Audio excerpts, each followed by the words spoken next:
ایک غریب آدمی کسی کے بنگلے کے سامنے سے گزرا، بنگلہ بڑا خوبصورت عالیشان، وہ سوچ رہا تھا میں بھی ایسا ہی بنگلہ بناؤں، اور سوچ تو لیا آپ کیسے بناؤں۔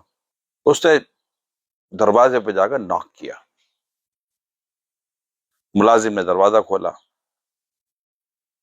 اس نے کہا مجھے آپ کے مالک سے ملنا ہے۔ کہ ٹھیک ہے انتظار کریں۔ بنگلے کا جو مالک تھا وہ آیا، کہنے لگا جی بھائی جان فرمائیے، آپ اس گھر کے مالک ہیں؟ ہاں یہ بنگلہ میرا ہی ہے، مجھے آپ سے ایک بات پوچھنی ہے اگر اجازت دیں تو۔ کہا جی کہیے۔ تو میری خواہش ہے، میں بھی ایسا ہی بنگلہ بنانا چاہتا ہوں، کیسے بنے گا؟ اس نے کہا کہ کیسے بنے گا تو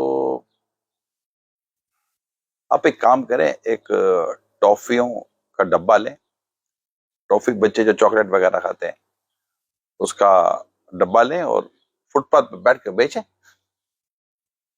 اس کے حیرت کا میں سے بنگلہ بنانے کا طریقہ پوچھ رہا ہوں، یہ مجھے کہتا ہے کہ تو بچوں کی ٹوفیاں بیچ۔ بولے یہ آپ مجھے کیسا مشورہ دے رہے ہیں؟ اب کیا غلط بات کی میں نے آپ سے؟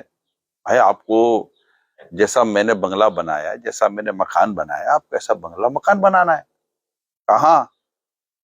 تو میں نے بھی اسی طرح ٹوفیاں اور چاکلیٹ بیچے تھے بچوں کے، فٹ پاتھ پہ بیٹھ کے بیچے تھے، محنت مزدوری کی، دن رات ایک کیا، اللہ پاک نے مجھے مال دیا اور میں نے آج جا کے یہ بنگلہ بنا لیا۔ تو آپ بھی شروع کر دیں، ابھی محنت مزدوری کریں۔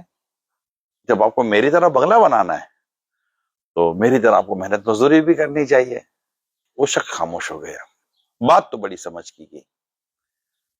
اب ہوتا یہی ہے کہ اس وقت جو میرے نوجوانوں کو جو پرابلم ہے نا وہ یہی ہے، اسپیشلی میرے نوجوانوں کو جو پرابلم ہے وہ یہ ہے کہ کسی کو دیکھ کر کہتے ہیں اور میرے کو ایسا بننا ہے۔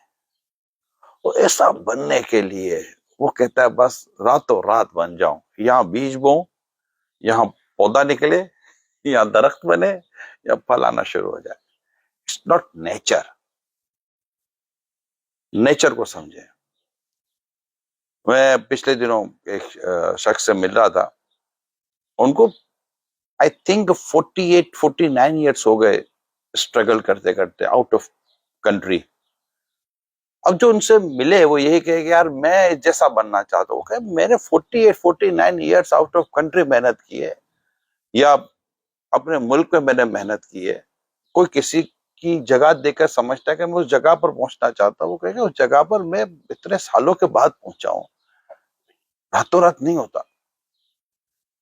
یہ بہت بڑا پرابلم ہے جو ہم سمجھ نہیں پا رہے کہ یہ اصل تھاٹ یہ ہے کہ ہم یہ دیکھیں کہ اس جگہ پر پہنچنے کے لیے اس نے سفر کون سا طے کیا۔ میں اس وقت یورپ کے ملک مالٹا میں بیٹھا ہوا ہوں، ٹھیک ہے؟ تو اب میں ایسے ہی گھنٹے میں تو نہیں نہ پہنچ گیا، پہنچتے پہنچتے پہنچتے پہنچتے مالٹا پہنچے بھائی۔ تو آپ کسی ملک میں جاتے تو اس ملک کے حساب سے سفر ہے، آپ اپنے شہر میں 2 گھنٹے میں پہنچ جاتے ہیں، کسی ملک میں آپ 12 گھنٹے میں پہنچتے ہیں، کہیں ٹریول کرتے کرتے 2 دن میں پہنچتے ہیں۔ تو ہمارے بڑے بوڑھوں کو آپ دیکھیں کہ انہوں نے زندگی میں جو محنت کی ہے، کوشش کی ہے، کیسے کی ہے۔ اب یہ تو ہو گیا کہانی کا ایک پہلو۔ دوسرا یہ کہ آپ کب تک یہ چیزیں دیکھ کر حسرت کرتے رہیں گے؟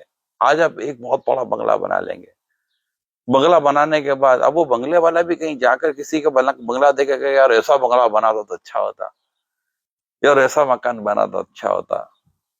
کہتے ہیں نا ہزاروں خواہش ایسی، ہر خواہش پہ دم نکلے، بہت نکلے میرے ارمان مگر پھر بھی کم نکلے۔ ارمان تو یہی ہوتے ہیں۔ اس لیے بڑی خوبصورت بات ہمیں ہمارا دین، ہماری شریعت سکھاتی ہے۔ دین کے معاملے میں اپنے سے اوپر والے کو دیکھو، اور دنیا کے معاملے میں اپنے سے نیچے والے کو دیکھو۔ یہ خوش رہنے کا، پرسکون رہنے کا زبردست نسخہ ہے۔ اللہ پاک ہم سب کو ایمان کی سلامتی نصیب فرمائے۔ صلو علی الحبیب صلی اللہ علیہ وسلم۔